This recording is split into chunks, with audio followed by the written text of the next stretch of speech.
Hello. All right, I'm going to read chapter 21, Hermione's Secret. Shocking business. Shocking. Miracle, none of them died. Never heard the like. By thunder, it was lucky you were there, Snape. Thank you, Minister. Order of Merlin, second class, I'd say. First class, if I can wrangle it. Thank you very much indeed, Minister. Nasty cut you've got there. Black's work, I suppose. As a matter of fact, it was Potter, Weasley, and Granger, Minister. No. Black had bewitched them. I saw it immediately. A confundus charm, to judge by their behavior. They seemed to think there was a possibility he was innocent. They weren't responsible for their actions. On the other hand, their interference might have permitted Black to escape. They obviously thought they were going to catch Black single-handedly. They've got away with a great deal before now. I'm afraid it's given them rather high opinion of themselves. And of course, Potter has always been allowed an extraordinary amount of license by the headmaster. Ah, well, Snape. Harry Potter, you know. We've all got a bit of a blind spot where he's concerned. And yet, is it good for him to be given so much special treatment? Personally, I tried to treat him like any other student, and any other student would be suspended, at the very least, for leading his friends into so much danger. Consider, Minister, against all school rules, after all the precautions put in place for his protection, out of bounds, at night, consorting with a werewolf and a murderer, and I have reason to believe he'd been visiting Hogsmeade illegally, too. Well, we shall see, Snape, we shall see. The boy has undoubtedly been foolish. Harry lay listening with his eyes tight shut.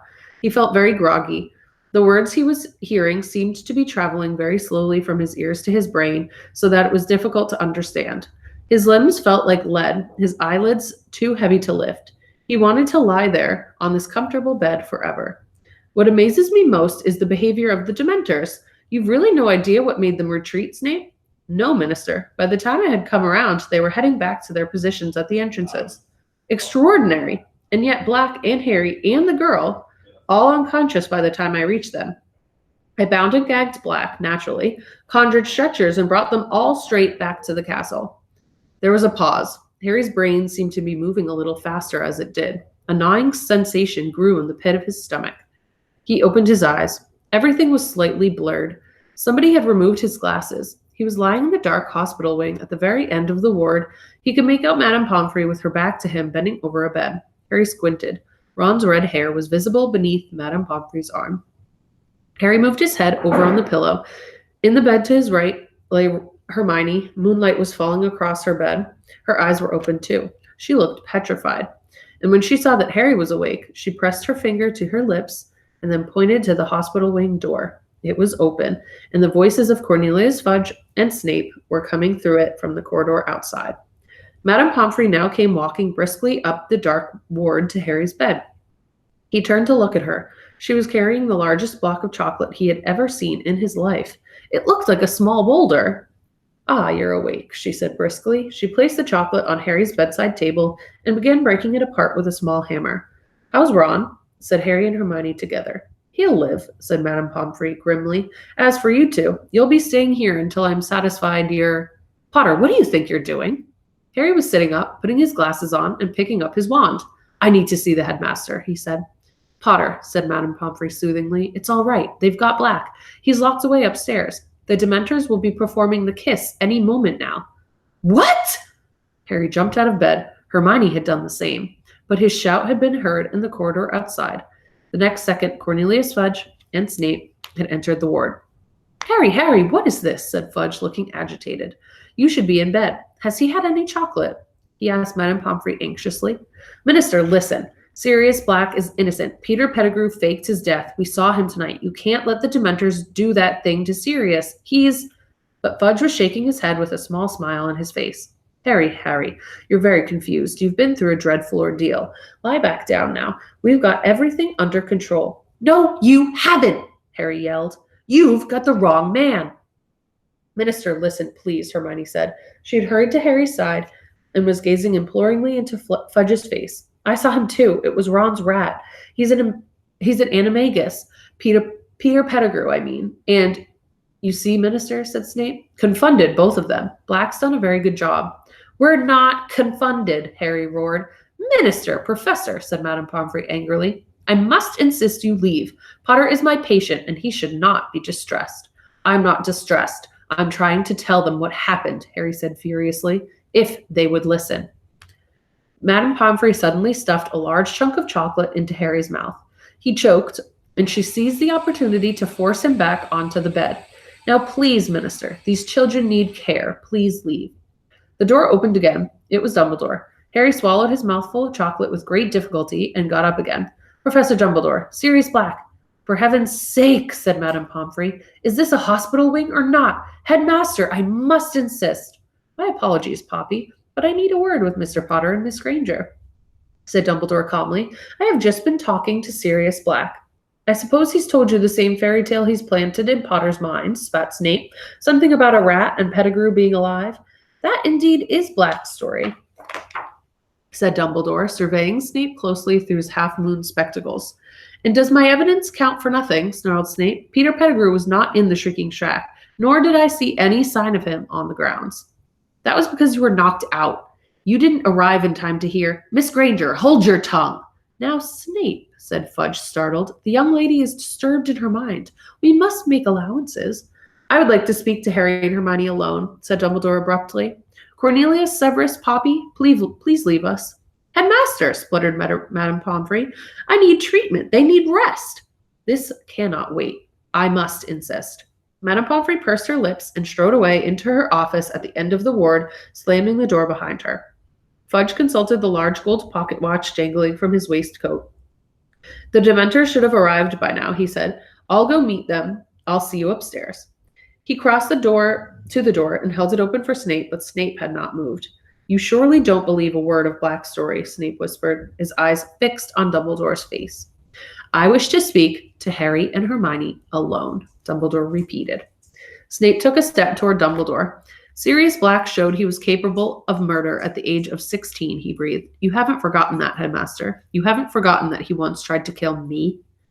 My memory is as good as it ever was, Severus, said Dumbledore quietly. Snape turned on his heel and marched through the door Fudge was still holding.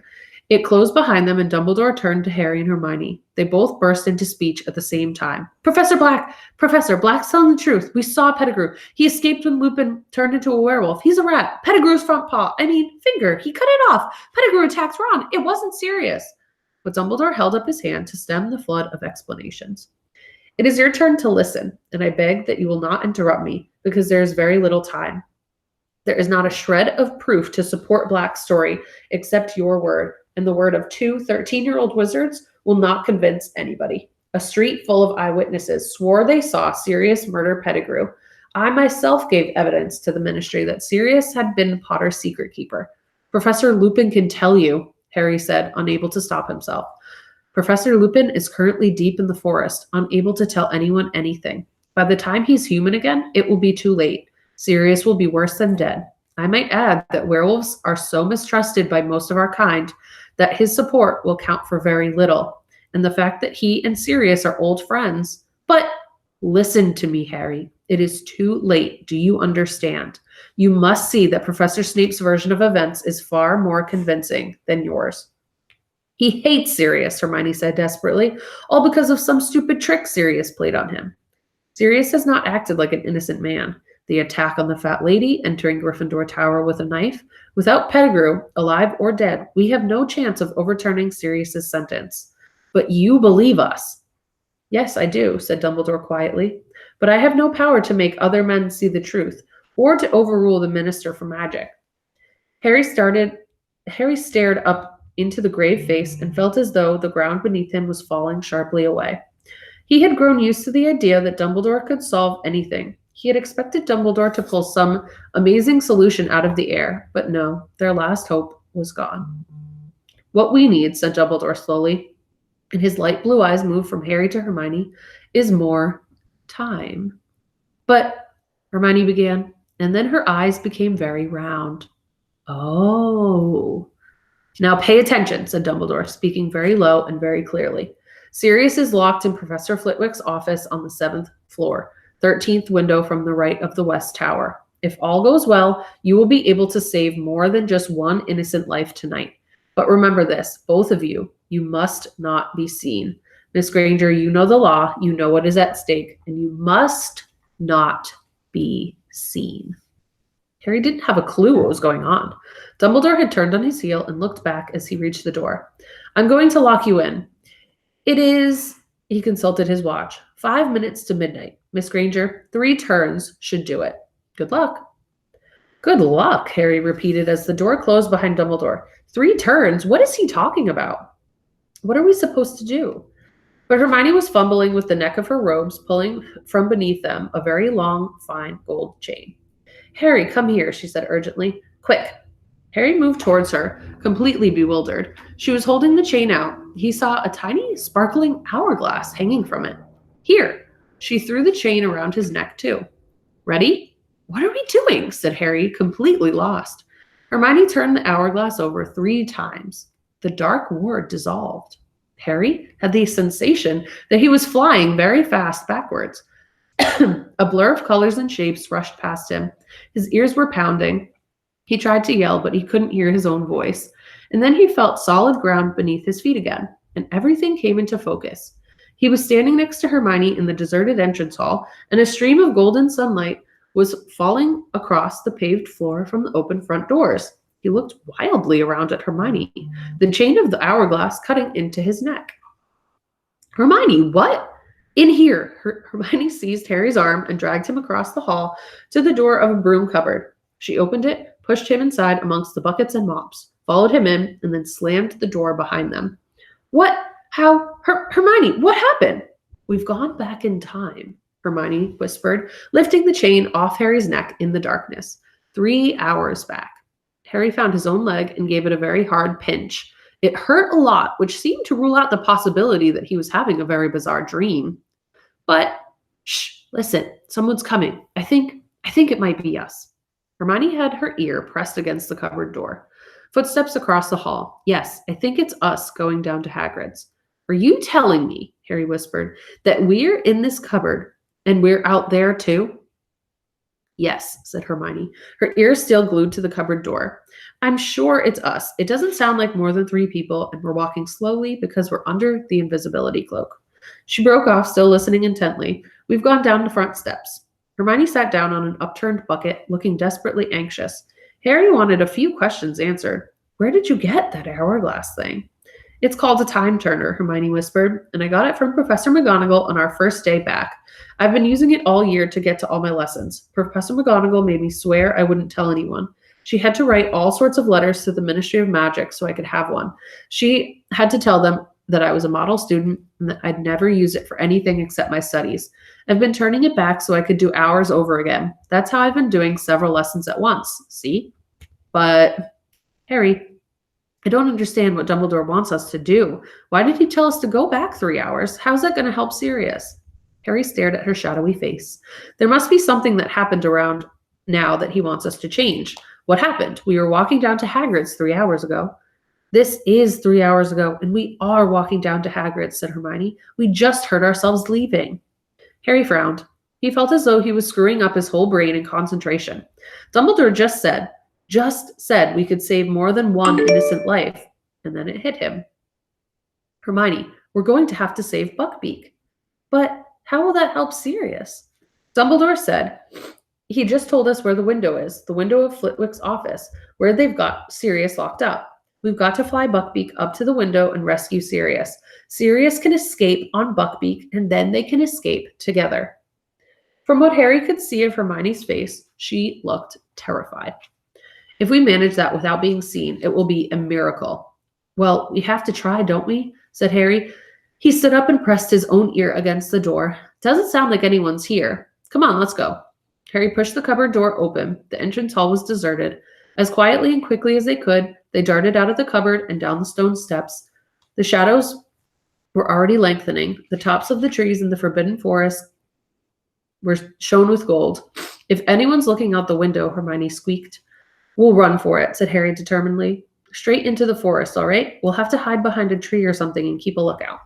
Okay, but we'll go around by the greenhouses, said Hermione breathlessly. We need to keep out of sight of Hagrid's front door, or they'll see us. We must be nearly at Hagrid's by now. Still working out what she meant, Harry set off at a sprint. Hermione behind him, they tore across the vegetable gardens through the greenhouse, paused for a moment behind them, and then set off again, as fast as they could, skirting around the Whomping Willow, tearing toward the shelter of the forest. Safe in the shadows of the trees, Harry turned around. Seconds later, Hermione arrived right beside him, panting. Right, she gasped. We need to sneak over to Hagrid's. Keep out of sight, Harry. They made their way silently through the trees, keeping the very edge of the forest. Then, as they glimpsed the front of Hagrid's house, they heard a knock upon his door. They moved quickly behind a wide oak trunk and peered out from either side. Hagrid had appeared in his doorway, shaking and white, looking around to see who had knocked, and Harry heard his own voice. It's us. We're wearing invisibility cloak. Let us in and we can take it off. You shouldn't have come, Hagrid whispered. He stood back, then shut the door quickly. This is the weirdest thing we've ever done, Harry said fervently.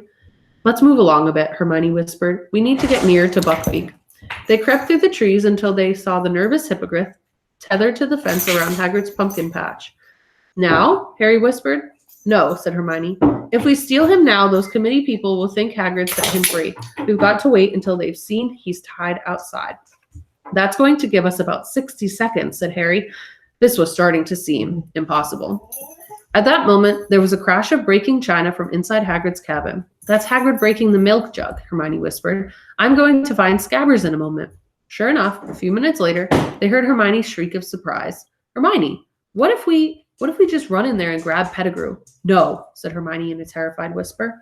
Don't you understand? We're breaking one of the most important wizarding laws. Nobody's supposed to change time. Nobody. You heard Dumbledore. If we're seen, but we'd only be seen by ourselves and Hagrid. Harry, what do you think you would do if you saw yourself bursting into Hagrid's house? I would think I had gone mad, said Harry. Or I think there was some kind of dark magic going on. Exactly. You wouldn't understand. You might even attack yourself, don't you see? Professor McGonagall told me what awful things have happened when wizards meddled with time. Loads of them ended up killing their past or future selves by mistake. Okay, said Harry. It was just an idea. I just thought. But Hermione nudged him and pointed toward the castle. Harry moved his head a few inches to get a clear view of the distant front doors. Dumbledore, Fudge, the old committee member, and McNair, the executioner, were coming down the steps. We're about to come out, Hermione breathed. And sure enough, moments later, Hagrid's back door opened and Harry saw himself, Ron, and Hermione walking out of it with Hagrid. It was, without a doubt, the strangest sensation of his life, standing behind a tree, watching himself in the pumpkin patch. It's okay, Beaky, it's okay, Hagrid said to Buckbeak. Then he turned to Harry, Ron, and Hermione. Go on, get going. Hagrid, we can't. We'll tell them what really happened. They can't kill him. Go, it's bad enough without you lot in trouble and all. Harry watched the Hermione in the pumpkin patch throw the invisibility cloak over himself and Ron. Go quick, don't listen. There was a knock on Hagrid's front door. The execution party had arrived. Hagrid turned around and headed back into his cabin, leaving the back door ajar. Harry watched the grass flatten in patches all around the cabin and heard 3 pairs of feet retreating. He, Ron, and Hermione had gone, but the Harry and Hermione hidden in the trees could now hear what was happening inside the cabin through the back door. Where is the beast? Came the cold voice of McNair. Outside, Hagrid croaked. Harry pulled his head out of sight, and McNair's face appeared at Hagrid's window, staring out at Buckbeak. Then he heard Fudge. We have to read you the official notice of execution, Hagrid. I'll make it quick, and then you and McNair need to sign it. McNair, you're supposed to listen too. That's procedure. McNair's face vanished from the window. It was now or never. Wait here, Harry whispered to Hermione. I'll do it. As Fudge's voice started again, Harry darted out from behind the tree, vaulted the fence into the pumpkin patch, and approached Buckbeak. It is the decision for the committee. It is the decision of the Committee for the Disposal of Dangerous Creatures that the Hippogriff Buckbeak, hereafter called the Condemned, shall be executed on the 6th of June at sundown. Careful not to blink, Harry stared up into Buckbeak's fierce orange eyes once more and bowed. Buckbeak sank into his scaly knees and then stood up again. Harry began to fumble with the rope, tying Buckbeak to the fence. Sentenced to execution, to be carried out by the committee's appointed executioner, Walden McNair. Come on, Buckbeak, Harry murmured. Come on, we're going to help you. Quietly, quietly. As witnessed below. Hagrid, you sign here. Harry threw all his weight onto the rope, but Buckbeak had dug his front feet in.